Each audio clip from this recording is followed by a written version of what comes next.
Si Zilong ay isang makapangyarihang hero sa Mobile Legends na may dalawang papel. Fighter at Assassin.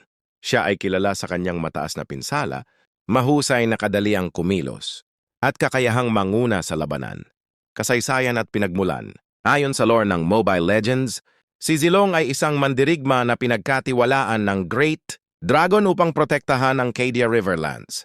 Siya ay may mahabang kasaysayan ng paglaban sa mga makapangyarihang kalaban at pagtatanggol sa kanyang lupang sinilangan. Kakayahan at mga skill. Si Zilong ay may mga sumusunod na skill 1, Dragon Flurry.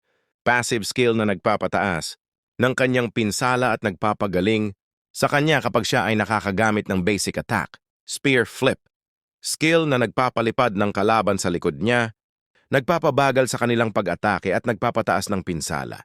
Spear Strike, skill, na nagpapadali sa kanya upang makalapit sa kalaban at makapagbigay ng pinsala. Supreme Warrior, ultimate skill na nagpapataas ng kanyang bilis at pinsala at nagpapawalang bisa sa mga slows at debuffs.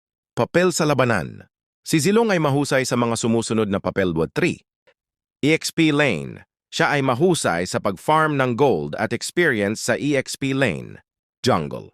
Siya ay maaari ring gamitin sa jungle, ngunit hindi siya ang pinakamahusay sa papel na ito. Split Pushing.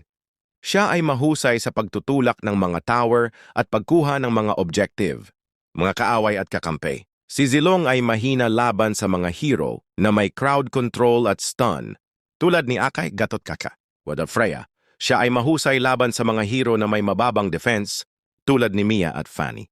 Sa pangkalahatan, si Zilong ay isang makapangyarihang hero na may mahusay na kadaliang kumilos at pinsala. Siya ay mahusay sa mga papel na nangangailangan ng agresibong paglalaro at mabilis na pag-atake. Okay, just follow my channel and share para sa iba pang kaalaman. Thank you and good day.